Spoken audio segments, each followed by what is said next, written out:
மகிமை உண்டாவதாக.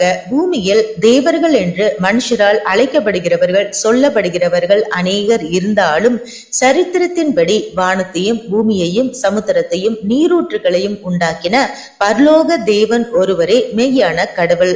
அவர் பேழையினால் நோவாவையும் அவரது குடும்பத்தாரையும் மிகுந்த ஜல பிரயாணத்தினின்று காப்பாற்றி முதல் முறையாக நடமாடுகிற ஜீவ ஜந்துகளை மனுஷர்களுக்கு ஆகாரமாக கொடுத்து திரும்ப பெருமழையினால் பெரு வெள்ளத்தினாலும் பெரும் ஜல பிரயாணத்தினாலும் இந்த பூமியை அழிக்காதபடிக்கு தமது வில்லை வானத்தில் வைத்து பூமியின் மேல் ஜலம் அதிகமாய் பெருகி பூமியை அழிக்காதபடிக்கு நோவாவோடும் அவரது குடும்பத்தாரோடும் உடன்படிக்கை செய்திருக்கிறார்.